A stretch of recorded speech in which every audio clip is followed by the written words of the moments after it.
Yawwa, da kyau, barkanka da ziyartar tashar Nawa'im.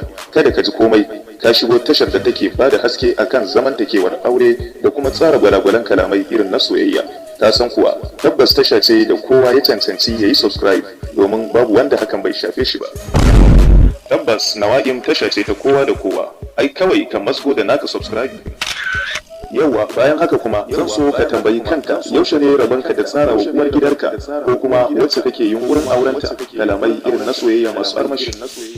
A'a, kada ka damu, mun san zaka iya yin kusuri da rashin lokaci, to babu komai, ka ɗauki haske a wannan ɗan gajeren saƙon an sauwaƙe maka. Muje zuwa. Sweetie na, idan kina jin ana zancen lambun soyayya, to ke ce lambun soyayya. Domin dai ni a gurina ke ce lambun soyayya.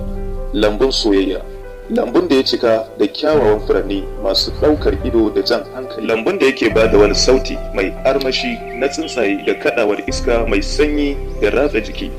Lambun da korama ke gudana a cikinta cikin salo mai ƙayatarwa. Lambun da ciyayin cikinta sun yi kore shar, gwanin sha'awa ga kowa, sun daidaitu sun yi cif-cif tamkar jera su aka yi da na'urar yin jere. Lambun da ya haɗa dukkanin kayan marmari masu daɗin ɗanɗano na ci, sha da matsotso duka gabaki ɗaya. Lambu mai sanyaya ɗumamar yanayi, lambu mai cike da ƙamshin dukkanin nau'ikan furanni masu faranta rai da zuciya. Idan har akwai ki a kusa da ni sweetie na, to fajjina nake tamkar ina cikin wannan lambun ne.